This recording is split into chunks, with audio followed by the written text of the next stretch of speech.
Включаю запись. Привет еще раз всем. Привет, привет. Я с каждым прямым эфиром, по-моему, все хуже и хуже выгляжу, потому что все меньше и меньше сил к концу недели, потому что все больше и больше работы с каждым днем. Я хочу сегодня начать прямой эфир с некоторых организационных вопросов. И сразу скажу, что сегодня тема большая. Я очень постараюсь вам... Так, я выключу зарядку. Очень постараюсь вам показать все прям вот от и до. И если это займет больше часа, ну ничего страшного. Ну, возможно, это даже будет как-то и быстрее, кто его знает. Саша, какая ты сегодня милая, спасибо. Я хочу просто с вами полностью связать образец с несколькими оттенками, с несколькими зигзагами, вот этими вот нашими блоками, чтобы у вас потом не было вопросов. Очень хорошо выглядишь, спасибо, замечательно выглядишь. Напросилась на комплименты. Начну с организационных вопросов. Дело в том, что я столкнулась с такой проблемой в этом интенсиве почему-то. Я не знаю, почему так происходит, что вместо того, чтобы проверять домашние задания, вместо того, чтобы выполнять свой основной долг перед вами, выполнять свою основную работу, я трачу полдня на то, чтобы ответить на вопросы типа: где смотреть прямой эфир, подскажите, пожалуйста, я эфир не смотрела, мне некогда, можете мне примерно, ну так, в 2 словах рассказать, как делать расчеты? Или, например, Саша, в чате много сообщений, не успеваю читать, можно оттуда удалиться? И таких сообщений мне приходит каждый день очень много. Вот в течение 3 дней интенсива я, действительно, понимаете, у меня там, ну, предположим, 300 сообщений утром пришло, я думаю: о, 300 домашних заданий. Но на самом деле, когда я начинаю это все проверять, у меня криво, да? Когда я начинаю это все проверять, я понимаю, что, ну, там, 20% это вопросы не по домашнему заданию, а вопросы по тому, где смотреть прямой эфир. И для этого хочу вас предупредить. Ну, во-первых, относитесь ко всем участницам и ко мне тоже с уважением и с, ну, некоторой минимальной заботой, потому что вы же понимаете, что пока вы задаете вопрос, во-первых, вам нужно ждать ответа, а во-вторых, мне нужно потратить свое время, чтобы на него ответить. Но дело в том, что на все почти, что я думаю, ну, не было пока такого вопроса, который бы я не осветила. Уже есть ответы, стоит просто немножко поискать. Прежде чем задать мне какой-то вопрос по организационному делу, вы заходите в наш закрытый профиль Инстаграм Краснобаева Интенсив, и там читаете все посты. Все посты у меня подписаны, я специально делаю так, чтобы вам не приходилось листать лишнее. Они все имеют заголовки уже на фотографиях, вам легко ориентироваться. И, скорее всего, ответ на ваш вопрос уже там есть. И вот вы сначала изучите всю эту информацию, а потом, только если там этого ничего нет, спрашивайте у меня. Вот, я очень хочу проверять именно домашние задания, очень хочу с вами общаться на тему вязания юбки, а не на тему, как смотреть, например, прямой эфир с компьютера. Скорее всего, такой вопрос можно задать либо Гуглу, что даже очень будет полезно, потому что я не всезнайка, либо обратиться к моему Саше, потому что мой Саша очень много помогает, и в этом он разбирается. Вот напишите ему, спросите у него, как смотреть прямой эфир на компьютере.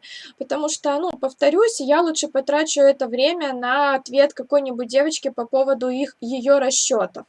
Вот, рассказала. И очень хочу, чтобы вы уважали и мое время, и время других участниц, потому что пока я отвечаю на 10 вопросов, где смотреть прямой эфир, девочка какая-нибудь сидит и ждет, когда проверят ее домашнее задание. Вот, не знаю, почему-то такой сложный интенсив на эту тему, очень много вопросов именно вот таких, не знаю, почему так случилось, вроде все разжевала. И, кстати, еще у нас в канале Telegram тоже очень много информации, я записываю аудиосообщения с какими-то ответами на часто задаваемые вопросы, тоже заходите туда, тоже, пожалуйста, слушайте всю ту информацию, которая есть в канале Telegram. Вот, ссылку на канал Telegram я скидывала вам сразу в первом сообщении после оплаты. Вы оплатили, я скидывала вам ссылку на закрытый профиль, на канал Telegram и на чат. В закрытый профиль добавились до сих пор не все, я не знаю почему.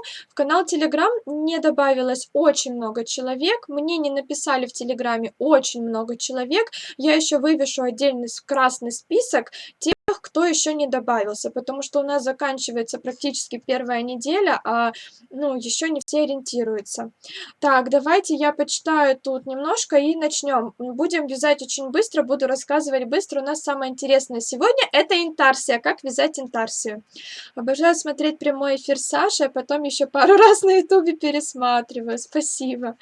Девочки, давайте уважать Сашу и всех остальных. Это вам надо. Можете вы смотреть или нет, это ваше дело. Да, вот еще такой скажу момент. Быстренько.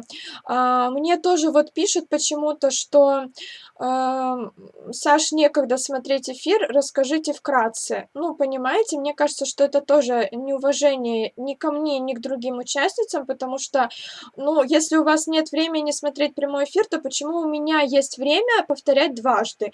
Прямой эфир идет целый час, я выкладываюсь тут как могу, реально потом уже вся мокрая сижу, уставшая и так далее. Тут действительно очень сильно кричу, эмоционально пытаюсь все рассказать.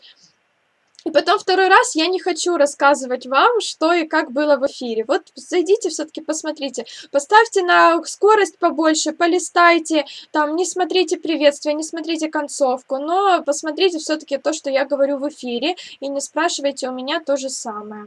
Так, приступаем. Можно задать вопрос, пока начало эфира. Мне тоже очень жаль, что я поздно про тебя узнала и не участвовала в прошедших интенсивах. Когда закончится этот, я обязательно буду изучать те уроки. Спасибо. Разрешите задавать вопросы по мере их поступления. Да, можете мне писать по поводу предыдущих видео, я буду вам помогать. Так, я уже везде написала и добавилась. Супер, супер, супер. И к тому же, если кто-то везде добавился, тоже не пишите мне, пожалуйста, ну это правда лишнее время, не пишите мне второй раз, что вот, Сашенька, на всякий случай вам пишу, что я есть везде, мой ник Инстаграм такой-то, хотя мы с вами уже там, у нас есть переписка длинная, вы мне уже кучу домашек скинули, и вы мне все равно пишете это на всякий случай. Тоже это лишнее время занимает. Если я вам ответила, если контакт налажен, мы общаемся, значит все в порядке. Так, я сегодня смотрела на ускоренном темпе и пропускала по времени, в итоге нормально хватило. Времени в итоге нормально хватило. Вот, я ж не говорю смотреть все целиком. Все, переворачиваю камеру и начнем вязать. Задавайте свои вопросы, вот сейчас, как я что буду делать, рассказывать, если что-то будет непонятно. Так, Саша, вы очень хорошо и доступно все. Ой, почему у меня камера так уезжает? Все объясняете. Сейчас я тут подзатяну. Что я не поняла, почему он меня так уезжает. Все объясняете. Очень нравится, как вы оформляете в Инстаграме посты. Спасибо большое. Очень удивлена, что многим непонятно. Очень многим непонятно. Я же говорю, что этот интенсив какой-то прям, ну вот, не знаю, как будто все специально сговорились против меня. Так, у меня тут куча моточков. Мы сейчас будем все это вязать. Сейчас я разложу так, чтобы было вам видно. Так, и здесь вас поправлю. Сашенька, я еще никого не встречала, чтобы так доходчиво объясняли и с любовью. Спасибо. Спасибо, девочки, успехов, умничка. Можно резинку вязать тремя спицами, а остальное двумя? А зачем? Я не поняла вопроса, не поняла. Так, ну что, вот смотрите, сегодня мы будем вязать вот такой треугольничек. Я уж не буду вязать свой настоящий, потому что тут, тут очень много петель и рядов у меня. Вот мой настоящий, его уже все видели. Я его просто уменьшила немножко, и вот одна клеточка, это у меня одна петелька и один рядок. Все то же самое в целом, да, но просто уменьшенный размер. Вот мы сейчас его будем вязать. Для начала я расскажу, как правильно намотать все клубочки, и как правильно посчитать количество клубочков, которые нам нужны. Вот смотрите, это моя юбка. Сейчас я еще чуть-чуть поправлю. Ой, у меня тут столько мотков разных на столе лежит, потому что я все тут в вот моя юбка, которую я буду вязать, и вот тот кусочек, который мы будем вязать сегодня. Давайте сначала на примере моей юбки разберемся, сколько нам нужно моточков. Да, подождите. Да, вы были правы, когда вы говорили, что нужно будет нам отматывать клубочки. На каждый вот такой треугольничек нам нужен будет свой клубок. И поэтому сколько у нас примерно треугольничков, столько у нас клубочков и должно быть каждого цвета. Давайте еще внимательно посчитаем. Вот у меня первый цвет, он у меня будет терракотовый. И я считаю, сколько клубочков терракотовых мне нужно. Вот смотрите, первый треугольник 1 клубочек, дальше второй, третий, четвертый, пятый, шестой. То есть на мою юбку мне всего нужно будет вот на эту часть 6 терракотовых моточков. Я пишу 6Т. Дальше мы будем добавлять вот такой вот светлый цвет. У меня это будет темно-коричневый. И я посчитаю, сколько мне коричневых нужно будет. Вот один треугольник, один моточек, второй, третий, четвертый, пятый. На вот эту часть мне нужно будет 5 коричневых моточков. Дальше у нас будет полоска просто коричневая однотонная. Здесь, естественно, мне нужен будет один коричневый моточек. Дальше тут снова считаю. Вот треугольник, один моточек, второй, третий, четвертый, пятый и шестой. Мне нужно будет на эту часть 6 моточков коричневого цвета. Дальше здесь у меня будет дальше фисташковый. Возьму зелененький и тоже посчитаем. Вот первый моточек, второй моточек, третий, четвертый и пятый. На эту часть мне всего нужно будет 5 фисташковых моточков. Дальше я буду вязать одним цветом фисташковым, тут один моток, и считаю снова тут 1, 2, 3, 4, 5 и 6. На эту часть мне нужно будет 6 фисташковых моточков. Выше у меня будет снова терракотовый. 1, 2, 3, 4, 5. То есть 5 моточков терракотовых, когда я буду с фисташковым смешивать. И в конце мне нужен будет один терракотовый моточек, чтобы связать поясок и закончить мою юбку. Вот это все, что мне нужно. И я здесь ищу максимальное количество моточков. Вот тут 6 терракотовых мне нужно, это максимум. Дальше 6 коричневых, это максимум. И 6 фисташковых, это максимум. То есть мне нужно намотать по 6 моточков каждого цвета, чтобы связать эту юбку интарсией. Я вот тут нарисовала. У меня каждого моточка по 2 штучки. Да, по 2 моточка. Каждый моточек у меня по 50 грамм. И я думаю, как мне из этих моточков двух сделать 6.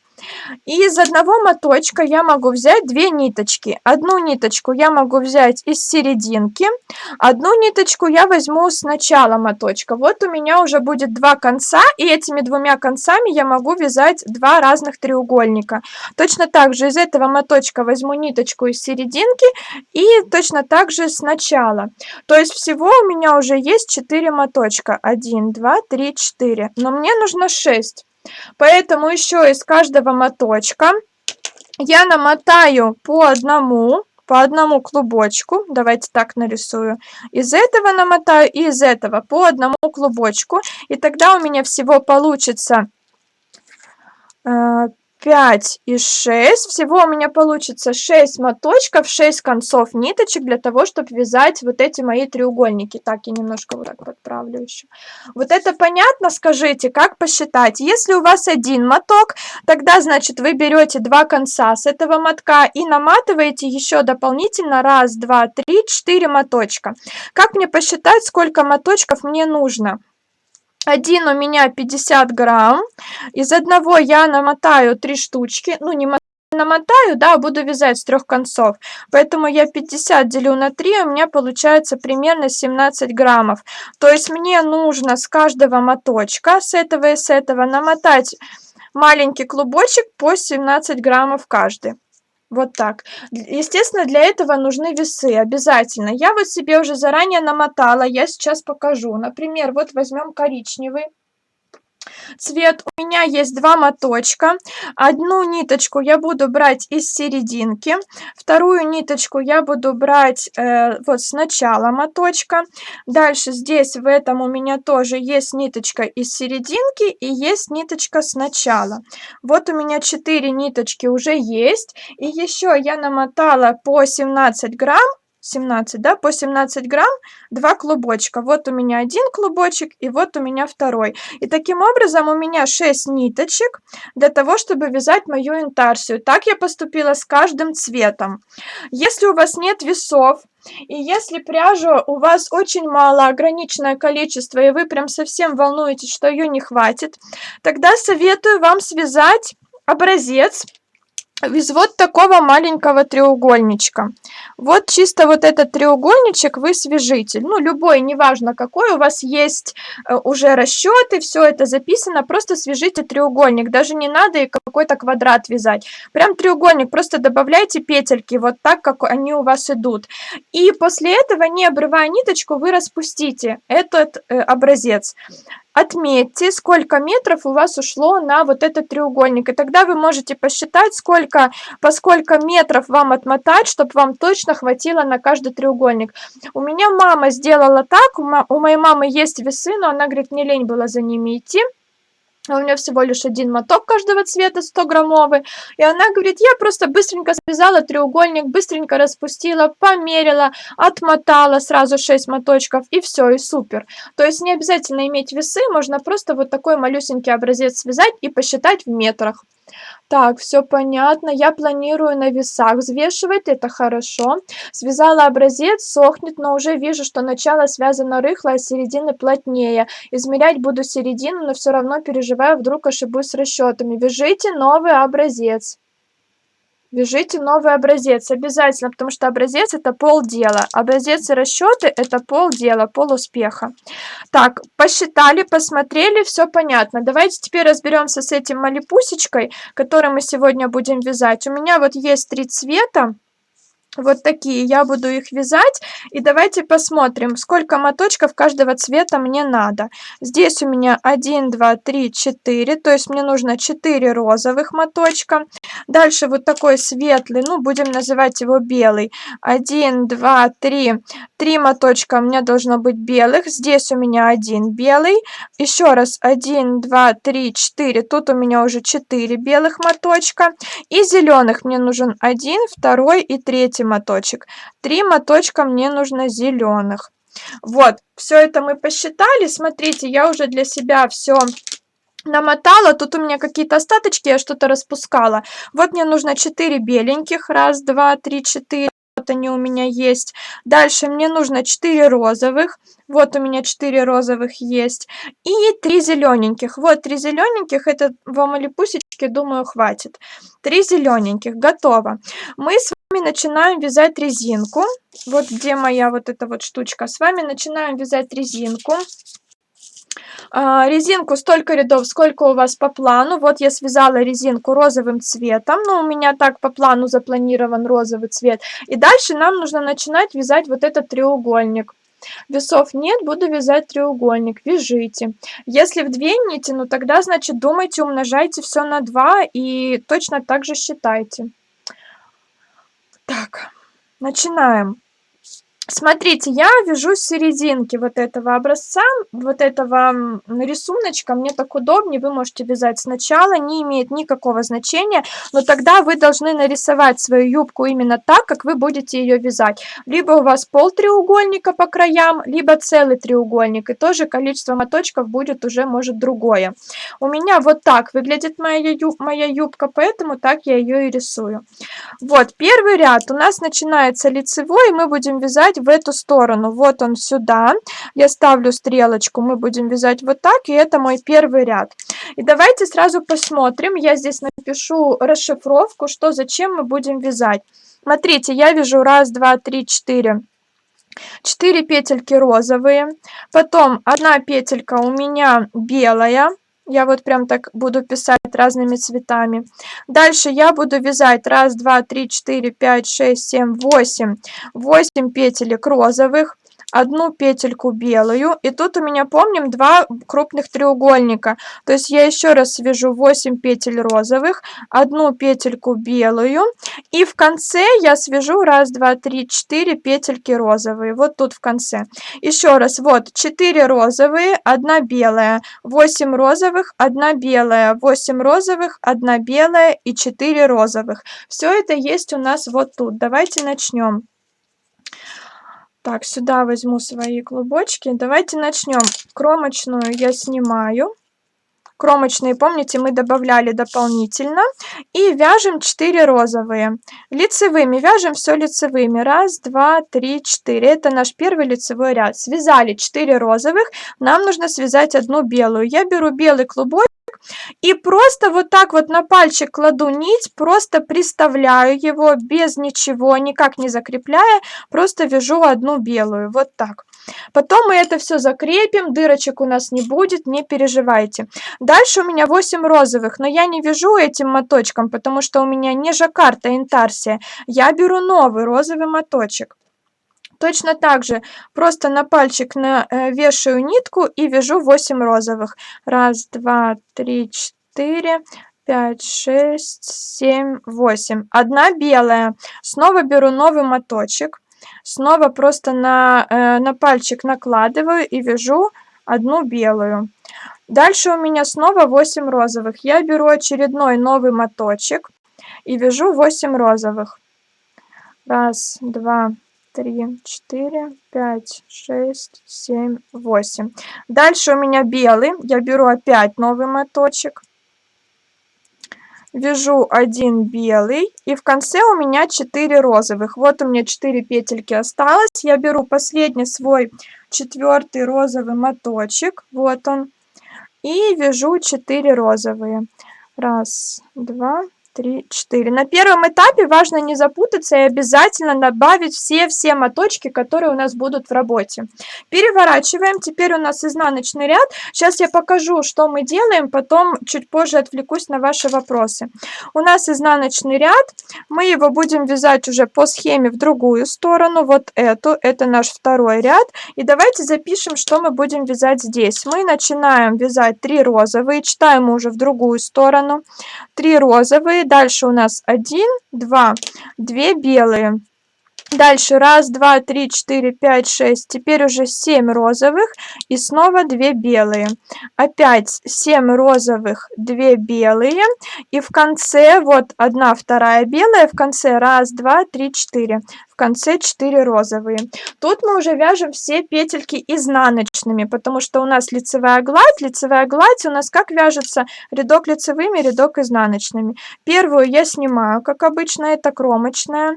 И вяжу 3 изнаночные розовые. 1, 2, 3. Останавливаюсь. Смотрите, дальше у меня идет непонятно что, да? Одна розовая и одна белая.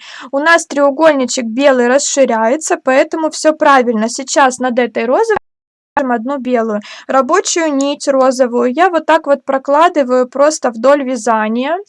Беру свою следующую белую. Вот эти 2 кончика у меня, которые я только что добавляла, я их большим пальчиком придержу. Беру свою рабочую белую и ее размещаю поверх розовой. Вот, смотрите, розовую кладу просто вот так вот, чтобы мне было аккуратно вдоль вязания. Подхватываю белую и кладу ее поверх розовой. Положила, пальчиком закрепила, как бы ее подхватываю, как при вязании жаккарда, все то же самое. Вяжу 2 изнаночные, вот они 2. Можно тут петельки подтянуть, можно не подтягивать, это все потом мы подтянем. Дальше у меня будет 7 розовых. Я теперь уже вот эту белую рабочую нить выкладываю вдоль вязания, беру следующую рабочую розовую и поверх этой белой выкладываю розовую, подхватываю как бы белую и вяжу 7 изнаночных. 4, 5, 6, 7. Вяжем мы плотно. Помним, да, что мы стараемся вязать очень плотно. Дальше нам снова нужно связать 2 белые. Для удобства я подкладываю розовую вдоль вязания. Ищу тут рабочую белую. Вот она у нас. Эти ниточки большим пальцем придерживаю. И белую кладу поверх розовой. Вяжу 2 изнаночные. 1, 2. Тут у нас будет очень рыхло. Ничего не понятно. Не переживайте. Мы все подтянем, затянем. Все будет ровненько. Дальше 7 изнаночных розовых. Тоже для удобства вдоль вязания подхватываю рабочую розовую и поверх этой белой ее размещаю. Вяжу 7. 1, 2, 3, 4, 5, 6, 7. Дальше розовую вдоль вязания, подхватываю белую рабочую, над розовой размещаю, вяжу 2 изнаночные. 1, 2. Здесь вдоль вязания раскладываю, беру следующую рабочую розовую, размещаю поверх белой и провязываю в конце 4 изнаночные. 1, 2, 3, 4. Кромочную не забываем. Так. Переворачиваем. Да, вот тут, возможно, будет что-то путаться. В процессе вязания распутывайте. Ничего страшного в этом нет. Вот видите, у нас тут не, такие все петельки повылазили. Мы их очень легко можем подтянуть. Это вообще не страшно. И повторюсь, после того, как мы юбку свяжем, я расскажу, как это все спрятать аккуратно, и чтобы не было никаких дырочек. Ой, спасибо. Вот, мы связали второй изнаночный ряд, дальше у нас идет третий ряд, и он у нас лицевой. Давайте посмотрим, что мы будем вязать тут. Это несложно, девочки, потому что когда вы сами начнете вязать, вы поймете, что и как. Вяжем 3 розовые, дальше 1, 2, 3 белые, потом 1, 2, 3, 4, 5, 6, 6 розовых, 3 белые, 6 розовых, 3 белые, и в конце 1, 2, 3, в конце 3 розовые.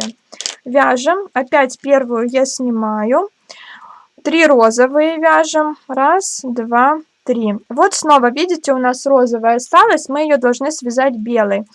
Эту ниточку я прокладываю вдоль вязания, чтобы мне было удобно ее видно. Дальше ищу свою рабочую нить белую, вот она у меня, и кладу эту белую поверх розовой просто. И вяжу 3 белые, 1, 2, 3. Дальше.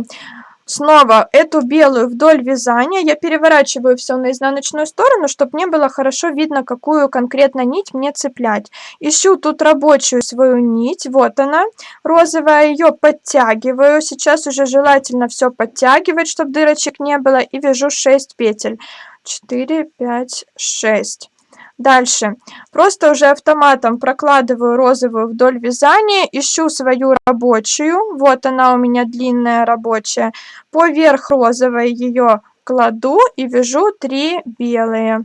Снова автоматически эту вдоль вязания, чтобы она не мешала.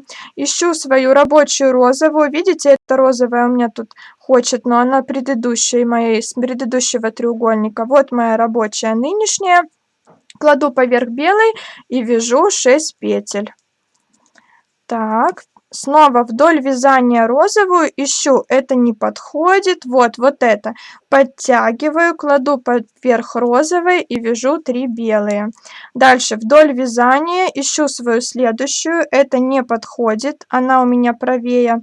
Вот это подходит и вяжу 3 в конце розовые и кромочную. Супер, связали, переворачиваем. Можно завязать кончики? Да, да, можно завязать, конечно. Я не завязываю, потому что это для меня лишнее телодвижение, и я их вообще, в принципе, не подтягиваю. Потом в конце подтяну.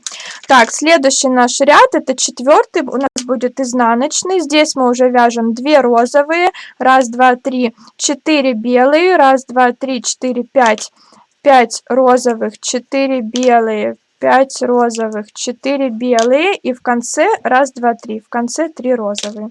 Вяжем кромочную, мы снимаем. Девочки, всем удачи! Главное, чтобы я вам сейчас показала максимум. 2 изнаночные, вот они у нас розовые, дальше 4 белые. Вот так автоматически прокладываю вдоль вязания, ищу ниточку, которая у меня как раз самая близкая, подтягиваю, и эту белую кладу поверх розовой и вяжу 4 белые. 1, 2, 3, 4. Дальше вдоль вязания ищу розовую, какая сейчас у меня ближайшая, вот это. Подтягиваю, кладу поверх белой и вяжу 5 изнаночных. 1, 2, 3, 4, 5. Дальше снова кладу вдоль вязания, вот у меня ближайшая, подтягиваю ее, кладу поверх розовой и вяжу 4 петельки. 1, 2, 3, 4. Снова вдоль вязания ищу свою, где она у меня, вот она у меня ближайшая, подтягиваю, кладу поверх белой и вяжу сколько? 5. 1, 2, 3, 4, 5. Так, снова вдоль вязания, вот у меня рабочая ближайшая белая, подтянула, положила сверху и вяжу сколько? 4. 1, 2, 3, 4. Снова белую вдоль вязания, ищу ближайшую розовую, вот она, подтягиваю, кладу поверх и вяжу 4, нет, 3 розовые в конце и кромочная. Так, переворачиваю. 8 зигзагов будет, я заблужусь в клубках. Девочки, все будет нормально. Если видите, что запутались, просто потихоньку распутывайте. Так, дальше. Вы должны от этого получать удовольствие, как от жаккарда. Помните, я вас учила от жаккарда получать удовольствие? Такая медитативная работа. То же самое здесь, но это проще, чем жаккард. Дальше, 5-й ряд у нас лицевой. Мы вяжем сначала 2 розовые. 1, 2, 3, 4, 5 белых. 1, 2, 3, 4 розовые, 5 белых, 4 розовые, 5 белых и в конце 2 розовые. Вот так вяжем. Близимся мы уже к концу, снимаем кромочную. Сейчас я, когда мы это все свяжем, я тогда обрежу ниточки и покажу, что получилось. Так, снимаю кромочную, вяжу 2 розовые.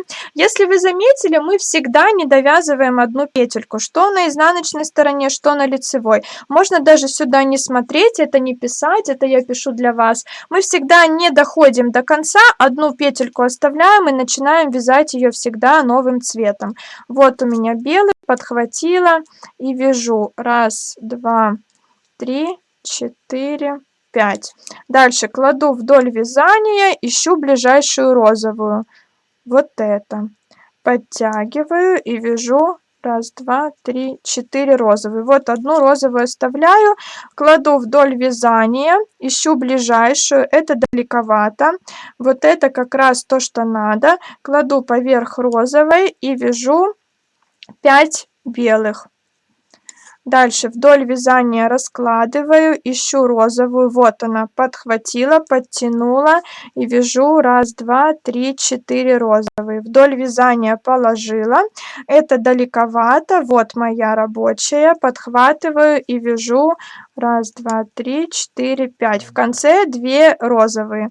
Кладу вдоль вязания. Это далеко.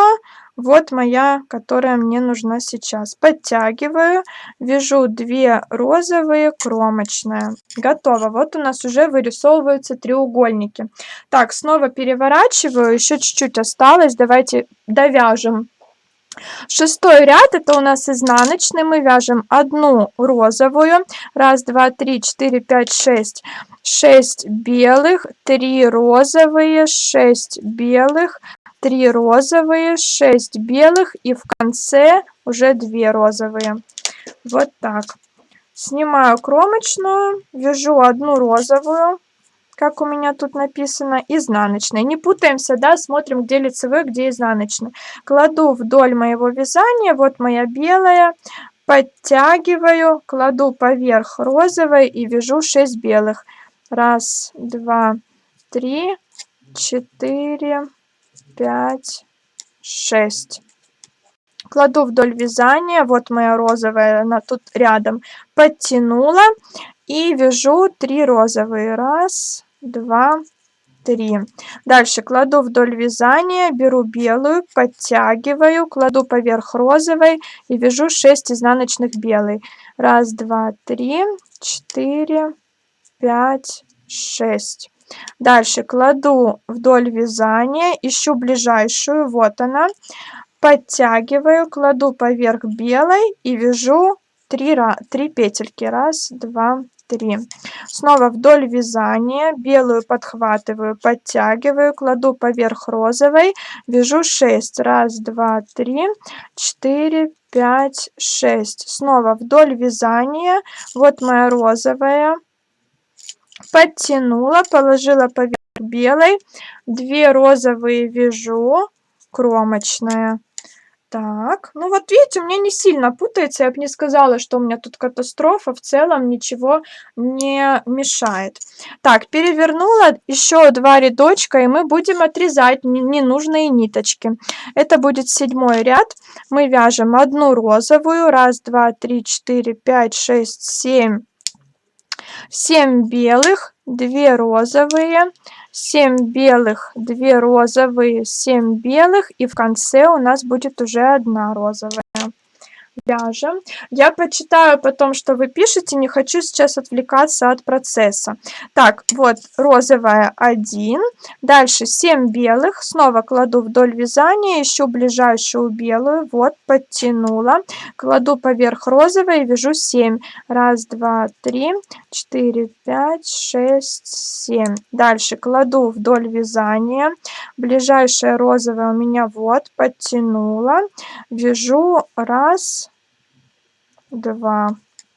Снова вдоль вязания, это белая далековато, вот моя белая, подтянула и вяжу 7. Раз, 2, 3, 4, 5, 6, 7. Дальше кладу вдоль вязания, ищу розовую, вот она, подтянула, вяжу 2 розовые, вдоль вязания ищу белую, это не подходит, вот это подходит. Раз, 2, 3, 4, 5, 6, 7. В конце 1 розовая, вот у меня последняя, и кромочная. Так, тут подтяну. Ну вот, смотрите, какие получаются треугольники. Как бы вы их не растягивали по бокам, они у вас плотно, петельки прижаты друг к другу. Вот эту дырочку мы уберем после того, как будем прятать кончики. Дырочки этой не будет, не волнуйтесь. Если она у вас сейчас есть, все в порядке, так и должно быть. Так, ну получается, да, переворачиваем. Последний у нас будет 8 рядочек с 2 цветами, и посмотрим, что мы вяжем тут. Розовую мы уже не вяжем, мы вяжем 1, 2, 3, 4, 5, 6, 7, 8 белых, 1 розовую, 8 белых, 1 розовую, 8 белых и в конце 1 розовую. Попробуем, что у нас получится. Так, мы не вяжем розовую, мы начинаем с 8 белых. Значит, мы просто снимаем кромочную. Точно так же вдоль вязания вот так прокладываем эту розовую, подхватываем белую, подтягиваем, кладем поверх розовой и вяжем 8 изнаночных. 1, 2, 3, 4, 5, 6, 7, 8. Дальше вдоль вязания кладем, берем розовую. Нам нужно связать 1 розовую. Связали, кладем вдоль вязания, подхватываем вот эту. Здесь главное не запутаться, а схватить нужную белую. Смотрим внимательно и вяжем 8 белых. 1, 2, 3, 4, 5, 6, 7, 8. Дальше кладем вдоль вязания, ищем розовую. Вот наша розовая. Пальчиком я придерживаю, подтягиваю, кладу поверх белой. 1 розовая. Дальше вдоль вязания кладу, подхватываю белую. Вот она у меня. Опять-таки смотрим внимательно, чтобы подхватить именно нужную белую. Подхватили, подтянули. И вяжем, петелька спала у меня, секунду, девочки, я ее подниму.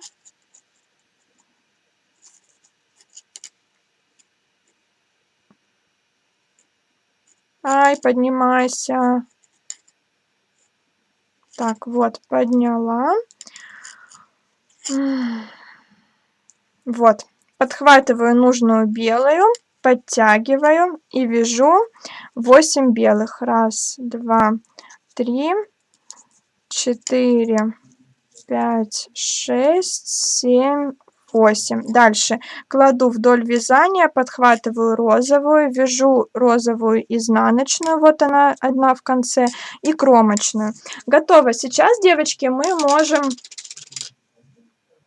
Так, сейчас мы, девочки, можем с вами отрезать лишние ниточки. Я пока не читаю, я боюсь.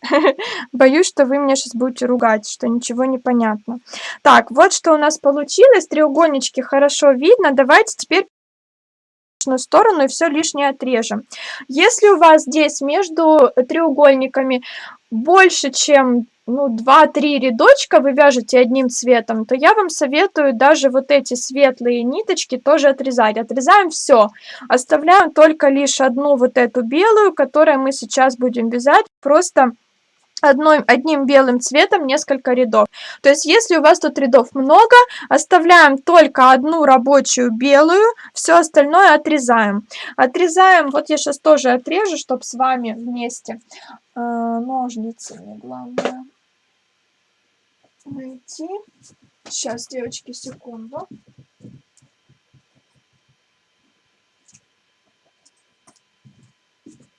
Где мои любимые ножнички? Я не подготовилась. Только что я не резала. Вот они, нашла. Отрезаем все лишнее. Ну, первым делом мы отрезаем все розовые. Они нам уже не понадобятся, потому что посмотрим на юбку. Все, у нас дальше пойдет белый цвет и зеленый. Отрезаем мы ниточки, ну, так, чтобы они были сантиметров 10-15. Тут у меня маленький образец, я отрежу чуть-чуть. Но вы помните, что мы отрезаем много. Все розовые нафиг отрезаем. Все, они нам уже не нужны. Смело режьте. Так, розовые я заматываю. Мне они тоже уже сегодня не понадобятся. Так. И вот так. Готово. Розовые мы отрезали. Остались у нас белые. Давайте разберемся, какие белые отрезать. Одну, помним, мы оставляем, которые мы сейчас будем вязать. Остальные отрезаем. Вот у меня есть две, я их отрезаю. Но если у вас тут совсем немножко рядочков одним цветом, тогда можно не отрезать, а просто потом протянуть и продолжить вязание, чтобы не было лишних концов. Посмотрите, что у нас теперь получилось на изнаночной стороне. Теперь все хорошо видно. И теперь видно, что вот эти ниточки, давайте я размещу наверх, вот так как-то, да, а эти на низ. И теперь видно, что у нас нет никаких протяжек, у нас каждый цвет четко со своей изнаночной гладью, и только на переходе цветов у нас есть вот такие вот небольшие, ну, как полосочки, я не знаю, протяжки такие небольшие. А так в целом и полотно, оно никак ничем не скованное, оно вот, ну, выглядит идеально, что с этой стороны, что с этой стороны. Все петельки у нас, ну, вот полностью едины, а цветов у нас 2. Сейчас я почитаю, что вы пишете, и обязательно довяжу зеленым цветом дальше. Очень много комментариев, и я боюсь, что вообще непонятно. Так. Девочки пишут про кошек. Я уже вижу, сейчас я про кошек пропущу, чтобы не тратить ваше время. И почитаю только какие-то вопросы, которые касаются конкретно нашей темы. Так, у меня возник вопрос, когда вяжем юбку, резинка в начале при вязании стягивает, что не так? Она должна, вот у меня, видите, тоже стягивает, она должна стягивать. Ну, то есть, если вас это не устраивает, тогда берите спицы такие же, какими бы вы будете вязать саму юбку, либо не вяжите резинку, вяжите платочную вязку. Резинку каким начинать, кстати, наборным рядом? Я набираю самым обычным. Вы можете набрать итальянским эластичным, можете придумать там какой-то рубчик интересный, можете там какую-то загогулинку придумать, можете айкордом, как хотите. Это не имеет значения. Вы, повторюсь, дизайнер, вы сами решаете, как начать. Так, кошмар, столько клубков, я в шоке, во что я ввязалась, я в ужасе, мне страшно. Сколько концов потом прятать? Концы мы спрячем очень аккуратно, и, кстати, их там будет немного. Я запутаю их быстрее, чем свяжу пару рядов. Саша, возможности нет внятно посмотреть, если моток 250 метров разделить на 6 клубочков, получится по 41 метру каждый клубок. Да, можно так, конечно, можно по метру, но я бы замучилась считать 40 метров. Так, это так сложно. Хорошо, что я вяжу одним цветом. Кстати, плохо, что вы вяжете одним цветом, потому что я бы на вашем месте изучила новый какой-то способ вязания, и таким образом вы бы, ну, я не знаю, вы бы прокачали, что ли, себя. Какой ужас, похоже, я не смогу. Так, пожалуй, я свяжу узором. Нет, девочки, вяжем интарсией, пожалуйста.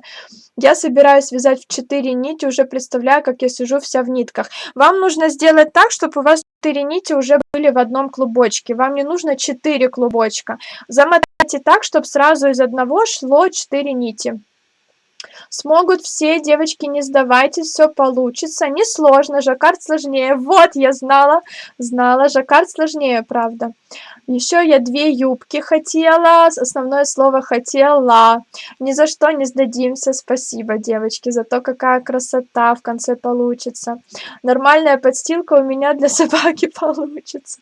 Из разряда ожидания реальность. Я рада, кстати, что такое, как это сказать, такая реакция, потому что потом еще будет круче, когда вы все поймете и свяжете. Я для второй юбки купила сегодня спицы, отступить не получится. А это еще только образец, да. Так, надо делать всего 2 зигзага. Ну, кстати, тоже будет неплохо. Так, на образце как раз страшно смотрится, а на деле проще. Да, проще, правда, правда. Так, что-то я погорячилась сразу вязать себе и дочке. Я пока смотрю и уже не могу, терпения не хватит так связать. Хватит, девочки, хватит. Так, сейчас уже прям вижу себя на диване, окутанную этими клубками, как мумия. Еще узкие ромбики хотела и юбку подлиннее, как-то перехотелось. Нет, девочки, мы себе сейчас не ищем легких путей. Смотрите, я связала это минут за 20. И я не запуталась, и все нормально. И вы точно так же потихоньку за 3 недели свяжете свою юбочку. Так, очень понятно объясняете, спасибо. Так, вяжу только первый ряд, уже все запуталось, но ничего, прорвемся. Вы можете после каждого рядочка распутывать, ничего страшного. Только у меня звук прыгает, да, это потому что я головой все время кручу. Так, всегда боялась жаккарда и интарсии, но уже очень хочется попробовать. Пробуйте. Я буду сначала треугольника, тогда у меня будет чередоваться один ряд. Ой-ой-ой, я не поняла, Люба. Девочки, интарсия несложно вяжется, не бойтесь. Девочки, не бойтесь. Так, все понятно и легко. Но сколько же клубочков и кончиков будет, когда еще в несколько сложений? Ну, в несколько сложений мотаем все в один клубок, чтобы был вот у вас конкретно один клубок, и из него много сложений. Так, тут это про котов пишут, про мужа. Саша, правильно ли я понимаю, что при вязании интарсии и жаккарда нужно всегда следить за изнанкой? На автомате не повяжешь. Да, нужно следить, и вот эти вот как раз места, нужно следить за правильным их переплетением, чтобы все было синхронно, аккуратно, и чтобы вы захватывали нужные ниточки. Муж говорит там, что мочалку вяжут. Ой, кто что, кто-то может и мочалку. Так, вечер добрый, пропустила, добрый. Пожалуй, 3 недель не хватит. Вот сегодня начните, и тихонечко за 3 недели вы все свяжете. Так, Саша, в чем заключается проблема вязания интарсии при круговом вязании? Ну, потому что, например, вот вы начинаете вязать белым цветом, и белая нить у вас заканчивается здесь. Когда вы дойдете, сделаете круг и дойдете до этого места, у вас нить рабочая будет с другой стороны, и вы не сможете продолжить вязание. Чтобы вязать интарсию по кругу, нужно вот эти кусочки вязать туда-назад. Один кусочек туда-назад, дальше второй кусочек туда-назад, и это постоянное кручение в разные стороны этого вашего полотна, и можно еще больше запутаться. Так, мне, похоже, и 3 месяца маловато будет. Да, я на столе сейчас вяжу, мне очень неудобно, но стараюсь. Дичь на обратной стороне пугает, но очень хочется красивейшую юбку. Осилим, все осилите, да. Так, чтоб клубки не запутались, можно в пластиковые бутылки. Да, можно в пакетике, но я, честно говоря, этим не пользуюсь, просто вяжу как есть. Так, что-то прям страшновато стало, боюсь, не осилю. Эти, как их, скажите, девочки, расчеты. Расчеты тоже были сложно, но все справляются. Будем бренчать бутылками, домашние с ума сойдут. Так, главное пить не с горя, что юбка не получается. Все получится, девочки, все получится. Так, почему в 8 ряду начинаем с 8 белых? Вот, потому что у нас ряд в эту сторону идет, он изнаночный, и мы начинаем 1, 2, 3, 4, 5, 6, 7, 8. 8 белых.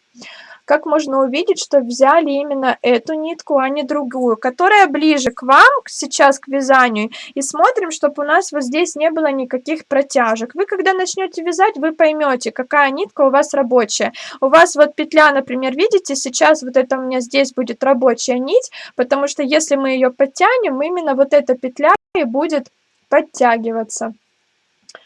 Так, лучше, Саша, это не читать. Ой, можно бесконечно смотреть, как другие работают. Девочки, мы сейчас продолжим. Я очень хочу связать еще зеленый.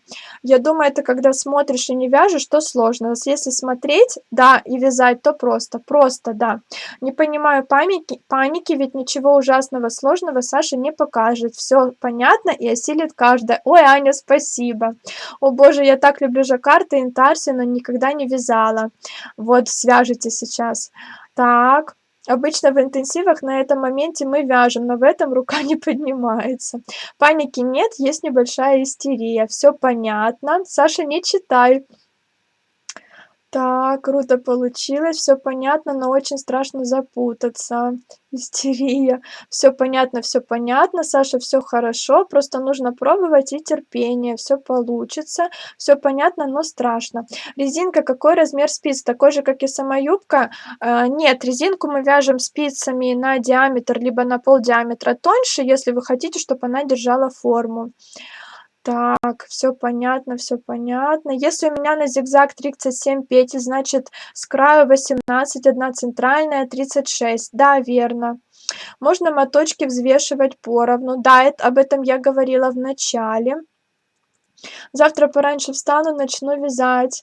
Так, с первого ряда после резинки включаем второй цвет. Да, но это не обязательно, но у меня так в юбке, поэтому рассказываю вам так. Вы в целом можете делать как хотите. Можете после резинки провязать еще там каким-то цветом, ну, этим же немножко лицевой гладью. Так, ниток ограниченное количество при интарсии, расход увеличивается.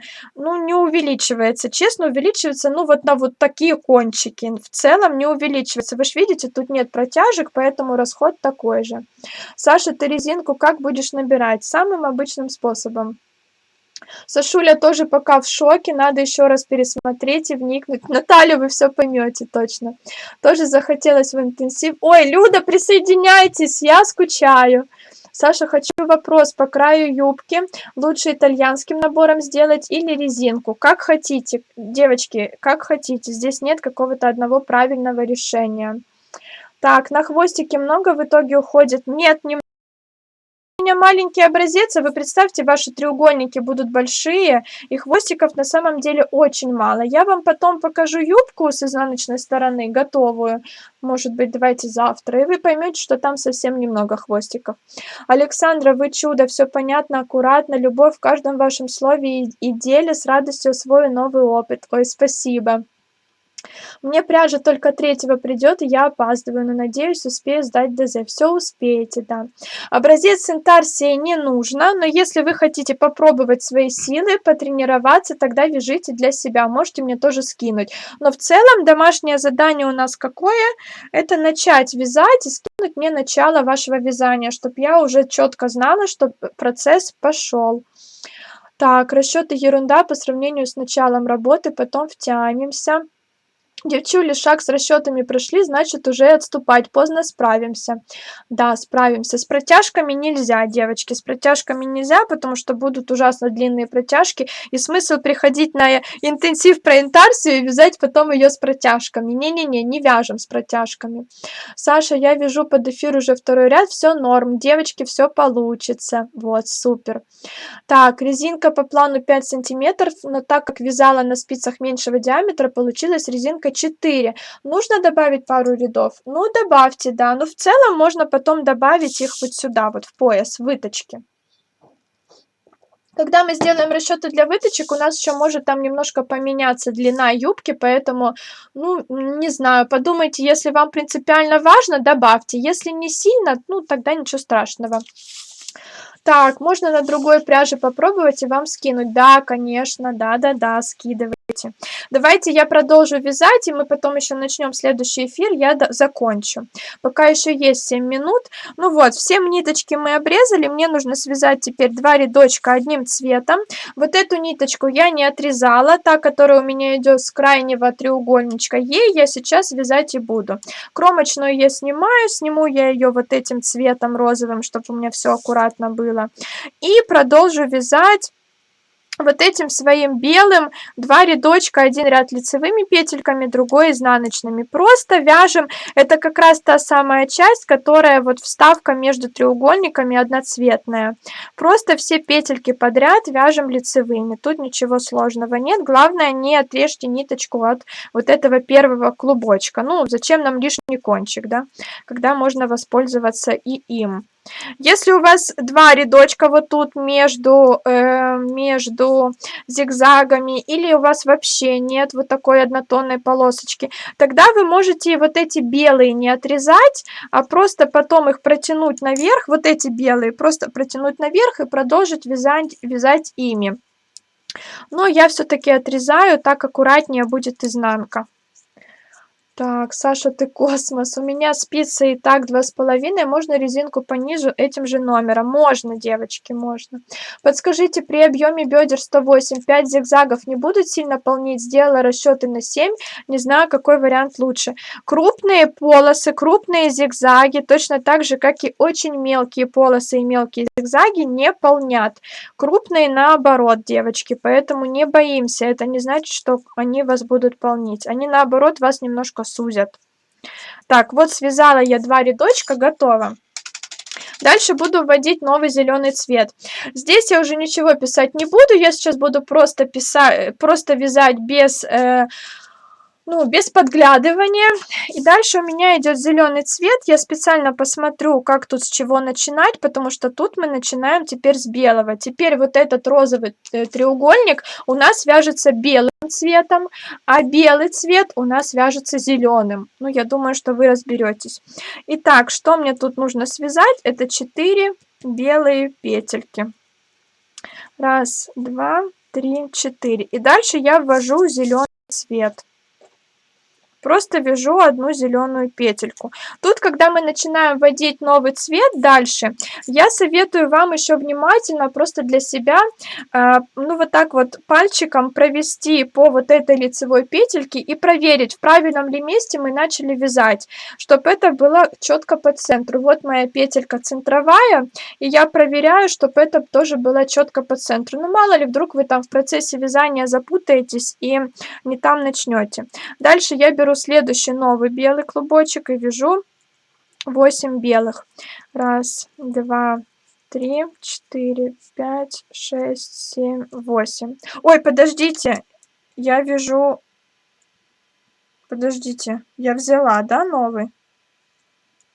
Да, вот взяла, я уже распереживалась.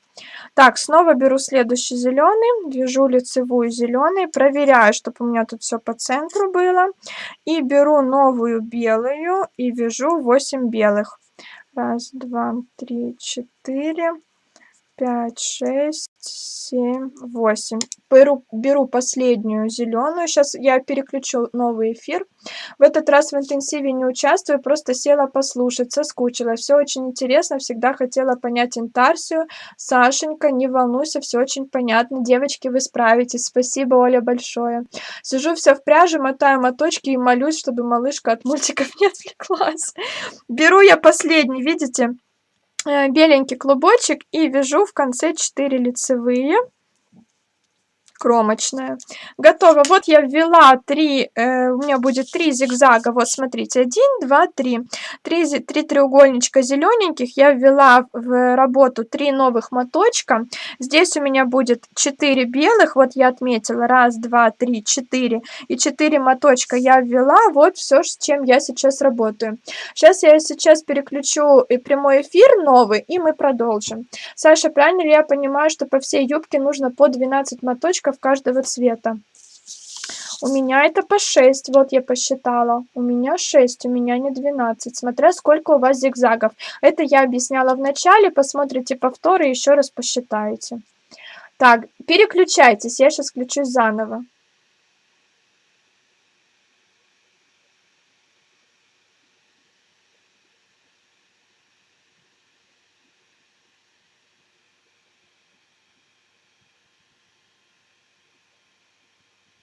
Так, сейчас я включаю эфир, и мы продолжим вязать.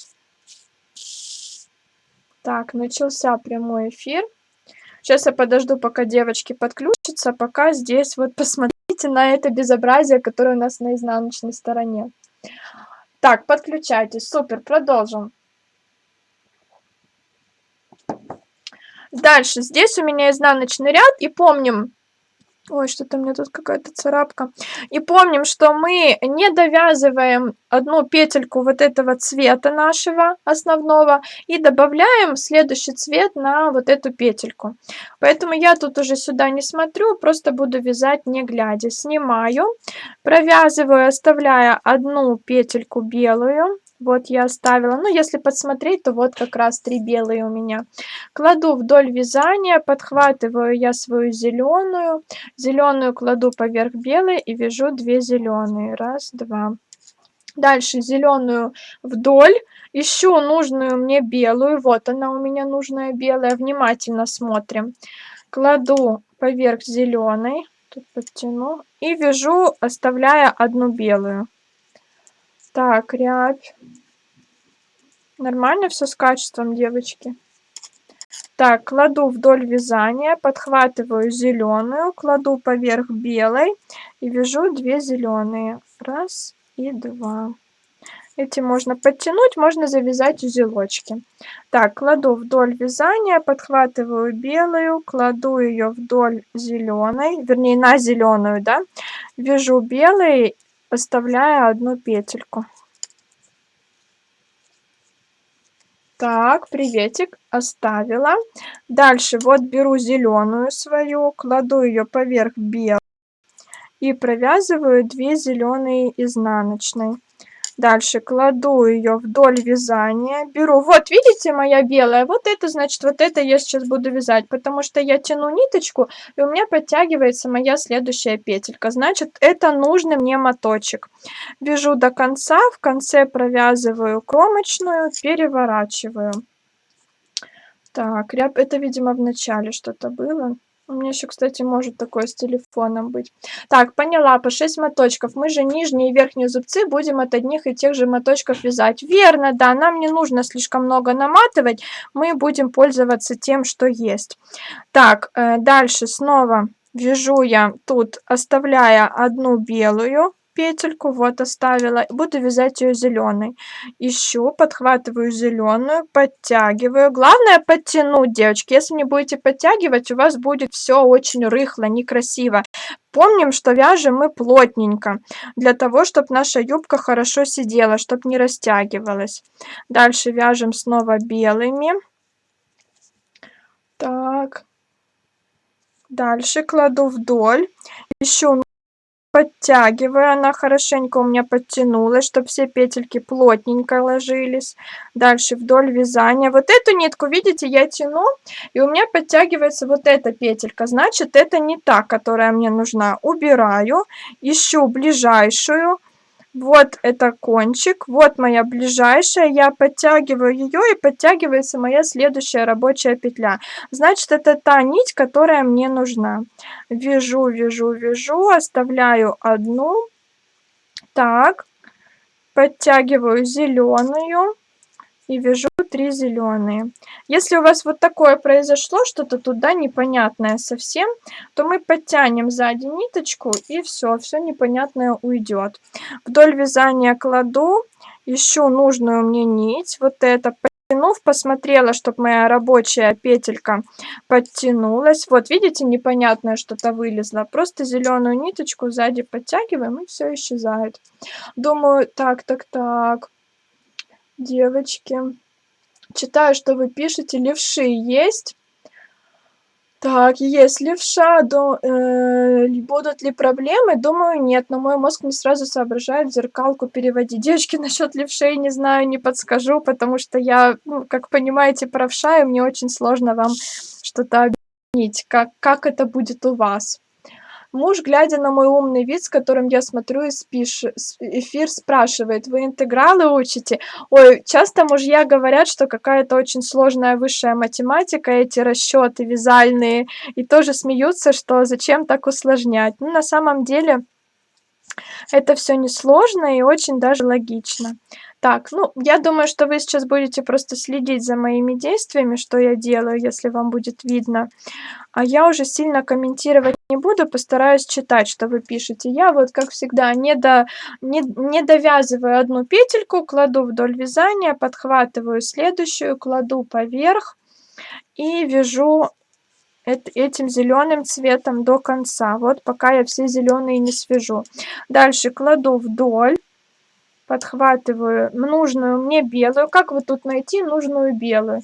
Если я подтяну вот эту, то у меня подтягивается эта петелька, значит, это не тот клубочек. Если я подтяну вот эту белую, у меня вот как раз подтянется моя рабочая, значит, мне нужна вот эта нить.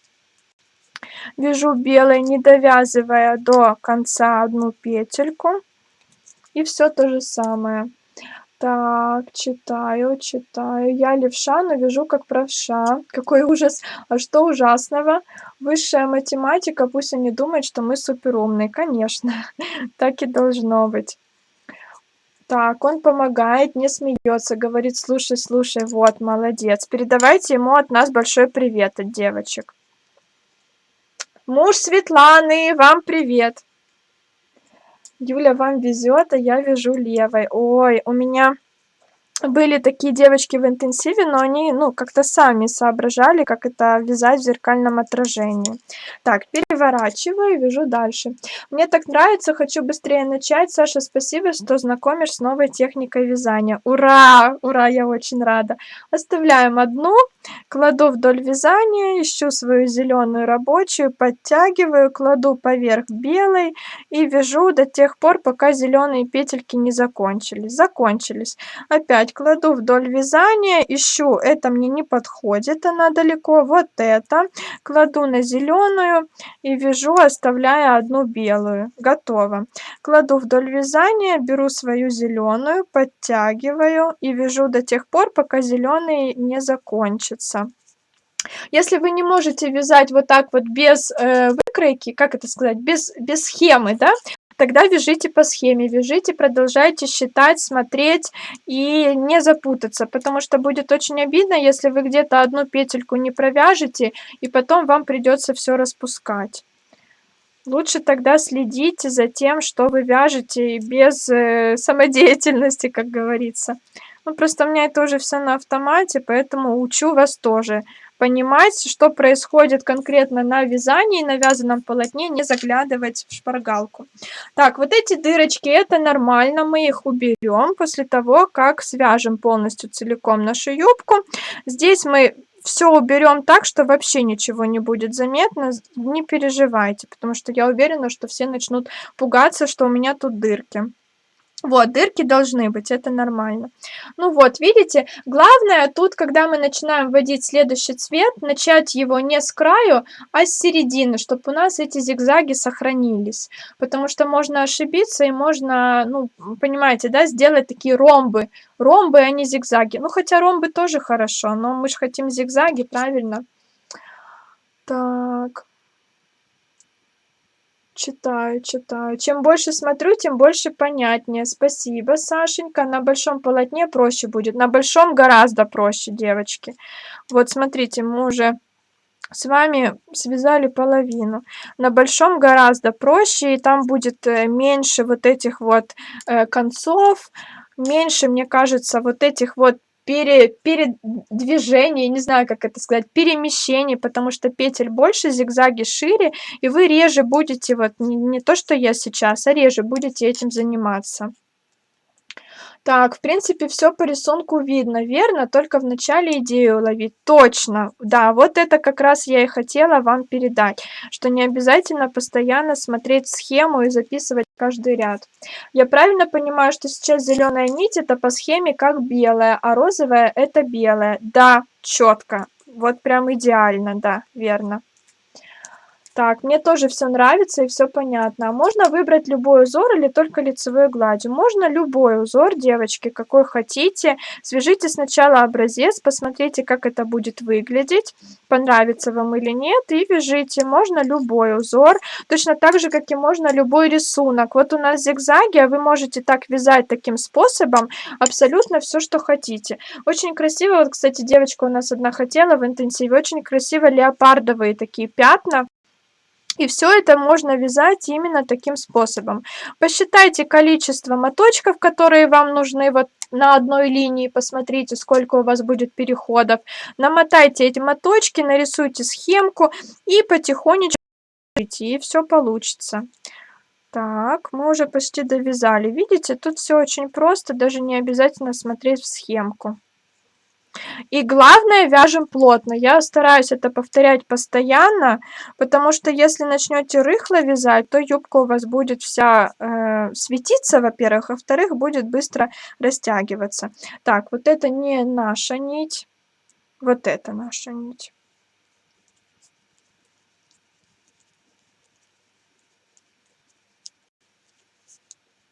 Так, на ютубе как-то плохо видно.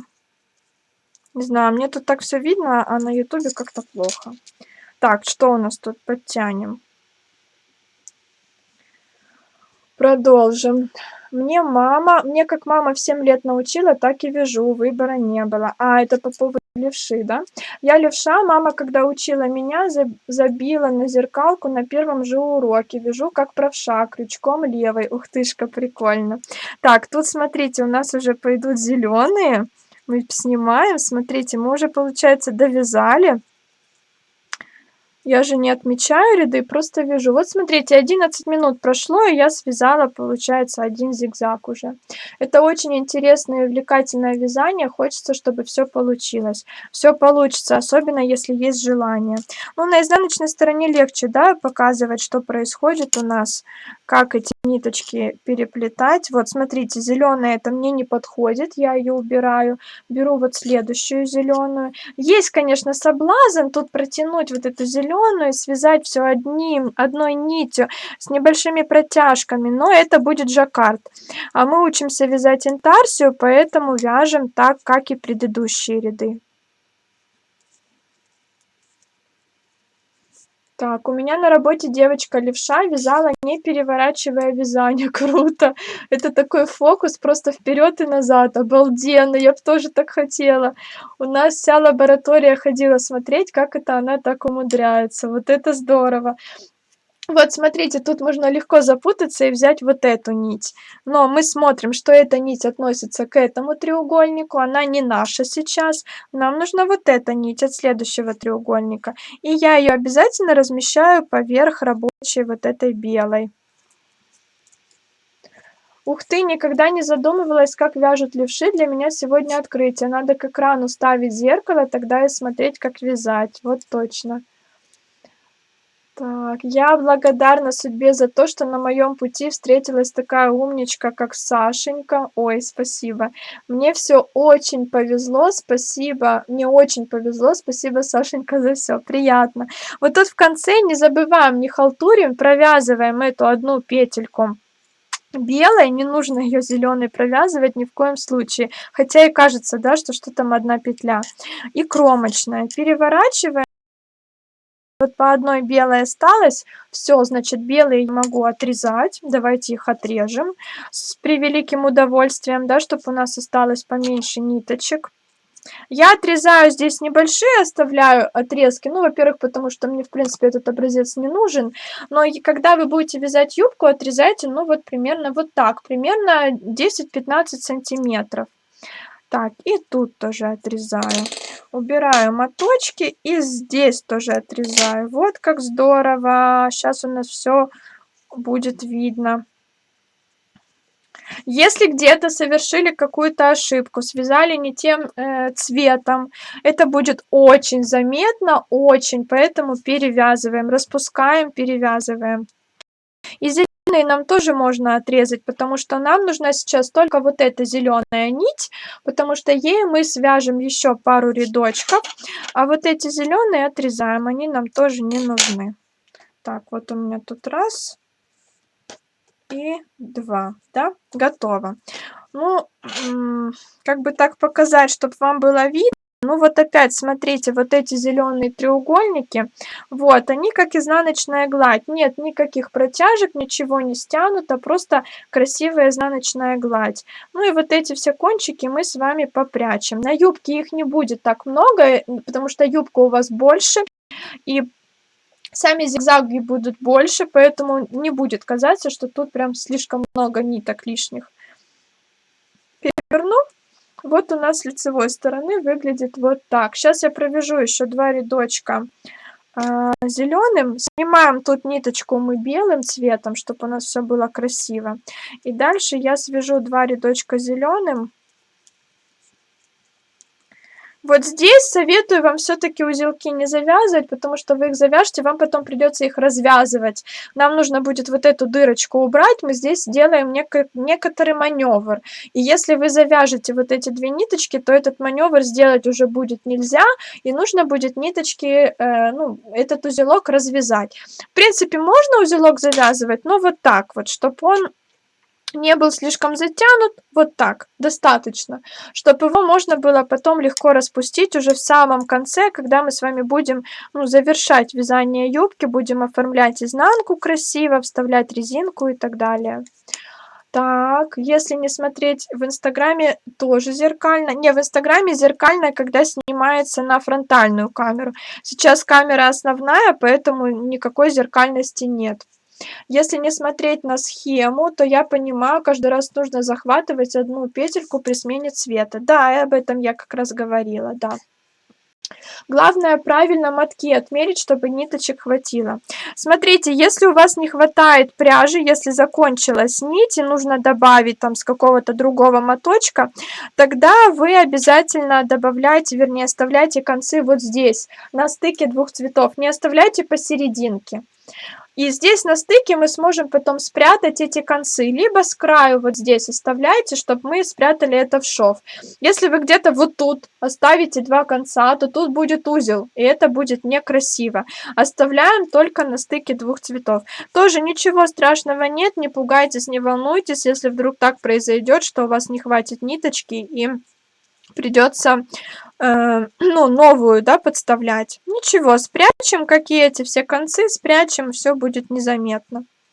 Девочки, здравствуйте, не вижу, а просто смотрю, у меня соседка левша, а вяжет как правша. Я даже никогда не задумывалась, что... не вижу, а просто смотрю. Я даже никогда не задумывалась, что в этом может быть проблема. Ну вот, да.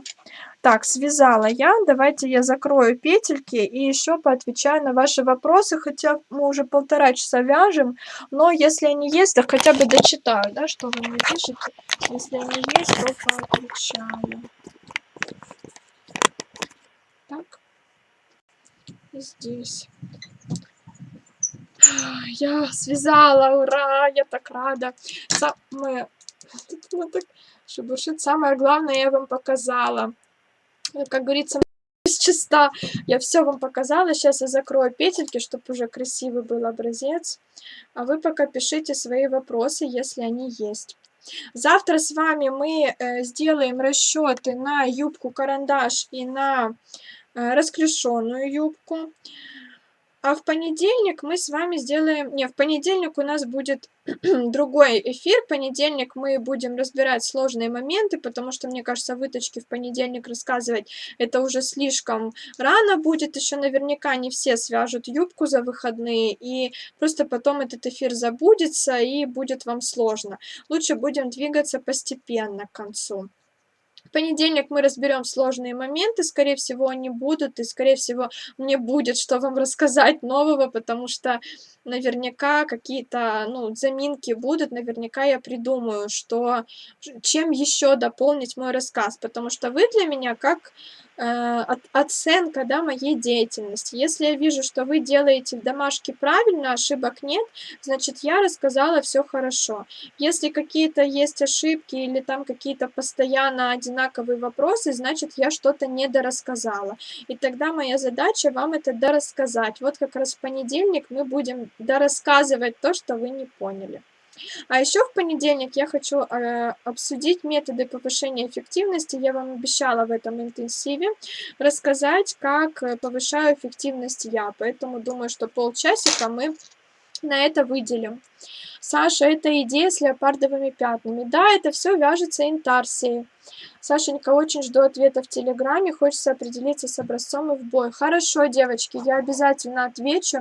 Сейчас я скажу точно, сколько у меня сообщений. Буду стараться быстро. Поэтому я говорила в начале эфира, чтобы вы не задавали организационные вопросы какие-то мне. 436 сообщений мне на данный момент в Телеграме. В начале эфира было там 300 с чем-то. Поэтому я и говорила, чтобы вы не задавали организационные вопросы, если ответ на них уже есть в этом профиле. У меня тут уже чай остыл. Интарсия — это как рисунок научишься, и картины можно на юбке сделать. Я еще и красную пряжу купила, хочу вторую юбку с большой черной розой. Да, верно.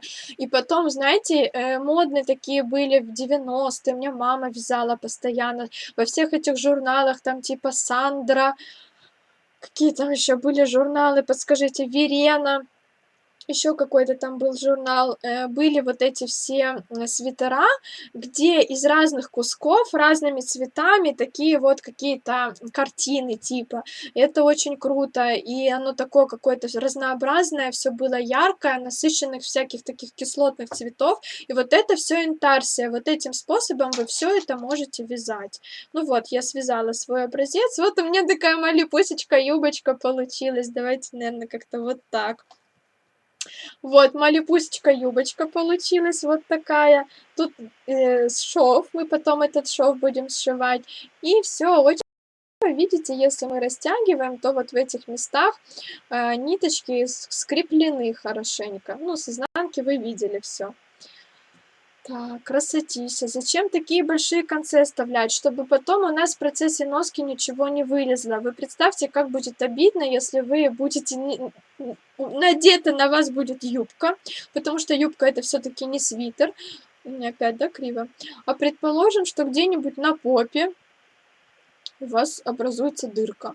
Окажется, что эта ниточка где-то там куда-то вылезла, и вот эта дырочка, та самая, да, которая у нас, ну вот тут сверху этих дырочек нет, снизу, вот тут, эта самая дырочка, вот эта, которая у нас есть, она у вас раскроется, да, это будет очень неприятно. Поэтому лучше оставляем концы 10-15 сантиметров, чтобы мы их спрятали, и чтобы, ну, 100% нигде ничего не вылезло. Вообще, в принципе, чем длиннее конец, тем больше уверенность, что он никуда у вас не денется. Если кончики вот такие оставлять, они вполне может быть, что в процессе носки вылезут.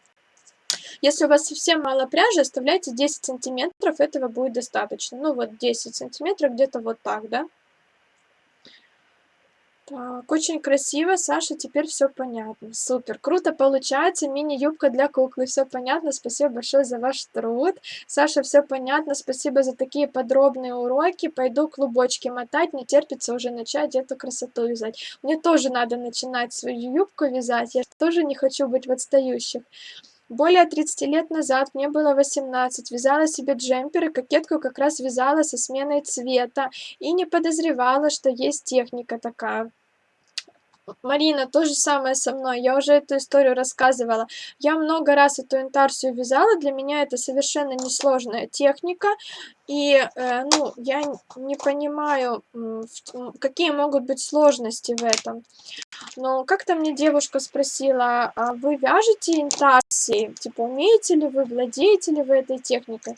И я тогда задумалась, что это такое, наверное, что-то очень сложное, какое-то такое, знаете, там передается эта техника с поколения в поколение, только там среди каких-то определенных женщин, или это очень что-то сложное, чему нужно учиться всю жизнь, и только там, когда тебе будет 60, тогда только ты можешь сказать, что да, ты овладела этой техникой. Ну, что-то типа того. Потом, когда я залезла в интернет и узнала, что это такое, мне было стыдно, потому что, оказывается, ну, это такое красивое слово, но означает достаточно, ну, такую понятную, простую технику. Саша, восхищаюсь тобой. Спасибо тебе огромное за твои уроки и положительные эмоции. Не за что. Еще раз спасибо за твой бесценный труд. Фото начала работы скидывать с интарсией. Желательно, вот когда вы начнете ее уже вязать, вот немножечко, да, вот так, ну или хотите побольше, как у вас будет, скиньте мне. Домашнее задание это мы выполняем до 6 апреля, это, по-моему, суббота. То есть у вас есть время начать и скинуть мне начало вашей работы. У меня детки заболели, то я с вами мысленно постараюсь сегодня начать. Выздоравливайте скорее. Вдруг появятся вопросы срочные при вязании, можно связаться в личку или ждать следующего эфира. Мы всегда связываемся в личку обязательно, а как же без этого? Я на все вопросы отвечаю в личных сообщениях. В эфире это удобно, потому что вот сейчас на данный момент что-то непонятно, вы сразу спросили. Но в целом обязательно пишите в личку, не ждите, пока будет эфир. Сашуля, спасибо тебе огромное, то, что ты нам даешь, бесценно. Какая красота, руки чешутся, скорее начать вязать, а пряжи нет. Планировала выходные купить, но выдержу и куплю, не выдержу и куплю завтра. Правильно, Эсмира. Бурда модерн, не помню, может быть. Но там на S 2 журнала каких-то было, мне мама все время покупала. У меня был свитер с диснеевским героем, тоже интарсы. Да, у меня тоже такие были, но мне мама вязала. Были такие, у меня сохранились такие журналы, да. Интарсы сейчас модное направление. Я не знаю, не сказала бы, что это модно, но оно постоянно встречается, особенно какие-нибудь ромбы разноцветные, особенно какие-то полосы вот такие вот крупные. Постоянно это есть. Саша, спасибо большое, все понятно, очень хочется быстрее начать. Саша, я только не поняла, как с карандашом быть, его как-то надо сужать.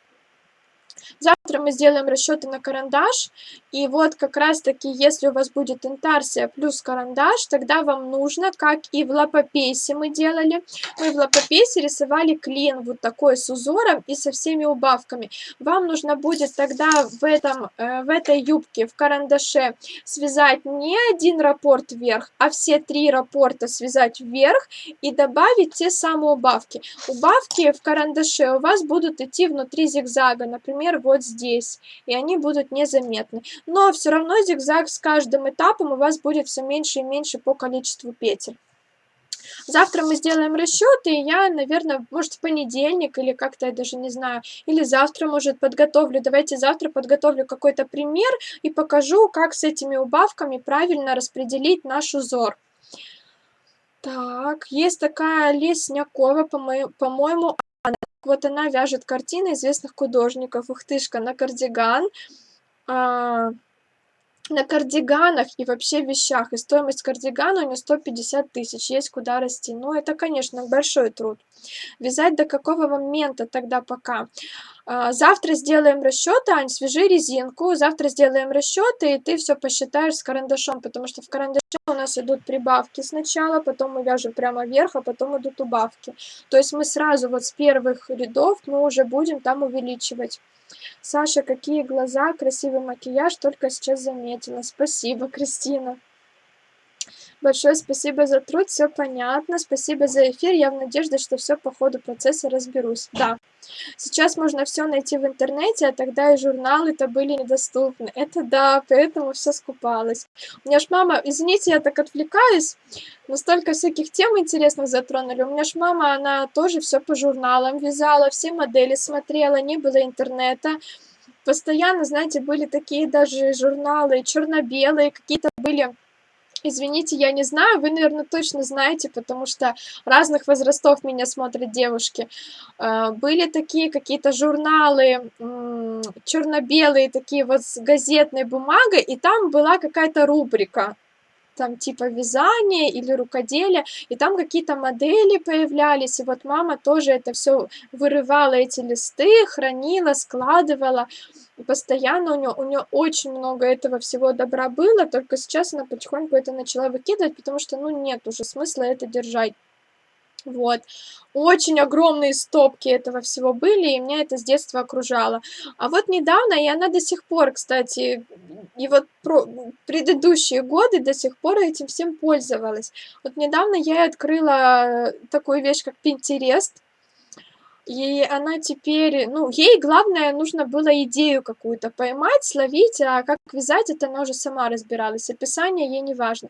И вот я ей этот Pinterest открыла, она теперь часами там сидит, она говорит: боже, как мы раньше жили, сколько мы всего собирали, сколько хранили, вырезали, менялись там, переписывали, все это в тетрадочке было, а как сейчас легко зашел и все уже готово.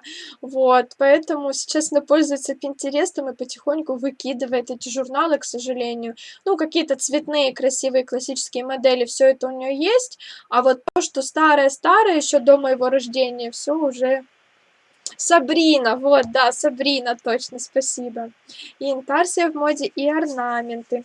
Я тоже детям в 80-е годы вязала свитера с картинками, оказывается, это была интарсия. Да, вот видите, для меня тоже это в какой-то момент стало открытием. Круто, очень интересно, спасибо, Сашенька. Саша, на юбку трапецию будет расчет? Да, завтра мы разберем карандаш, трапецию и юбку с клиньями. 3 вида юбки. Из Бурда Модерн переписывали вручную и перерисовывали. Вот, у меня мама тоже этим. Работница и крестьянка. Ну вот, да, да, вот это. Вы точно знаете, потому что, повторюсь, меня разных возрастов смотрят девочки. Диана, да, Диана тоже была, тоже была, да. Саша, ты большая умничка. Со мной сейчас сидела подруга, которая вообще далека от вязания и восхищалась твоим трудолюбием. И как понятно, ты все объясняешь, что даже она поняла. Спасибо тебе. Передавайте привет подруге, мне очень приятно. Саша, даже в отрывных календарях было вязание. Вот, это уже, наверное, у моей бабушки больше, потому что вроде как она любила эти отрывные календари. Узор настил как раз оттуда. Вот. Пинтерест, не знаете, что такое, девочки? Сейчас еще... Ну, это все знают. Напишите в гугле Pinterest, это приложение или сайт, можно и на компьютере смотреть, и в телефоне, где просто собрание картинок со всего мира, и там можно эти по, как в Инстаграме, по хэштегам, просто по названию. Пишите то, что вам нужно, и вам Pinterest выдает кучу классных картинок. И вот у мамы теперь там 125 досок, она мне все скидывает, со мной делится, постоянно рассказывает, что, ну, в общем, это у нее новый мир, знаете, она говорит, как мы раньше жили. Вот, так что, если кто не знает, вот девочки пишут мне все, обязательно посмотрите. Особенно если вам, вот я шучу, вязать без описания, делать самостоятельно расчеты. Особенно для этого идею увидели, хоп, и связали. В Инстаграме тоже очень много всего классного, но в Инстаграме тяжело искать, к сожалению. Не все ставят хэштеги, какие-то очень крутые вещи можно просто не найти, потому что, ну, неизвестно, да, как их искать. А в Пинтересте все есть. В Пинтересте, кстати, можно и не, вернее, не можно, а из Инстаграма очень много тоже картинок. В Pinterest можно зайти и не выйти. Ну, вот с моей мамой именно так. Хотя я тоже обожаю Pinterest, и тоже там залипаю. Саша, у вас образование педагогическое? Нет, у меня нет Ну, я бы не сказала, что прям нет, но у меня нет педагогического образования, просто я могу работать преподавателем польского, русского, украинского языков. Но я не работаю. У меня был единственный опыт, когда я на 5 курсе на магистратуре практику проходила и вела польский язык у там 1 или 2 курса, я не помню. Вот, и больше у меня никакого опыта не было, теперь все только с вами. Завтра в какое время будет эфир? Завтра эфир, как обычно, в 20:00. Меня в Пинтересте нет, я там ничего не выкладываю, я там только ищу. Меня там нет. Ну, то есть я там как бы зарегистрирована, но я туда ничего не выкладываю. Завтра, как обычно, в 20:00 по Москве прямой эфир. Неделю назад подсадила свою маму на Pinterest. Вот, видите, вы меня понимаете. Теперь она постоянно там зависает и говорит, не знает, как без него раньше жила. Ну, вот слово в слово моя мама. Кстати, моя мама тоже участвует в интенсиве. Она же тоже вяжет юбку. У нее уже почти она готова, но у нее не хватило пряжи. Мы с ней тут выбирали вот среди этой моей пряжи ту, которая ей нужна, выбрали. Но у меня был один моток неполный, было там, не знаю, по-моему, 75 граммов. Она на свой страх и риск его взяла, но ей его не хватило. Ну, у меня мама, конечно, не прям сильно больше меня, ну, побольше. Она тоже худенькая, но она просто покрупнее. Я совсем доска, можно сказать. Вот, и ей не хватило. И теперь вот мы не знаем, что делать. Я еще постараюсь тут поискать в своих полочках, может, где-то завалялась кусочек. Вот, но так она тоже вяжет, все нормально. Правда, она не смотрит прямые эфиры. Ну ничего, она скоро ко мне приедет, и я там посмотрю, что она навязала. Я на Пинтересте даже звук выключила, чтобы не отвлекаться, захожу туда, когда есть время. Ну, он пиликает, просто уведомления нужно выключать, чтобы не отвлекало. Какая вы хорошая, спасибо большое вам, не за что. Спасибо за эфир, завтра на YouTube вас буду пересматривать. Хорошо, я уже тоже сейчас закругляюсь. Сколько лет твоей маме? Моей маме 64 года. Да, будет 65 в этом году, 64 сейчас. Папе... С папой сложнее. Папе, папе 68, будет 69 в этом году. Ой, в следующем году уже будет 70. Сегодня меня подсадили на Пинтерест. Вот, это классное приложение. 2 часа, да, уже час 33. Меня наоборот мама подсадила. Она у меня продвинутый пользователь. Мамуль, привет. Она тоже здесь вяжет интарсию. Привет вашей маме. На 46 размер сколько пряжи примерно уйдет, так навскидку. Ну, я думаю, грамм 400-500, смотря какая длина. Все, давайте заканчивать, хоть и не хочется. Пойду я ужинать или не ужинать, я не знаю. Я просто приготовила пирог, и его еще не ела. Так что пойду. Все, девочки, всем пока, до завтра. Завтра сложный эфир, будем делать расчеты, а от вас жду домашки. И буду потихоньку их проверять. Все, пока, до завтра.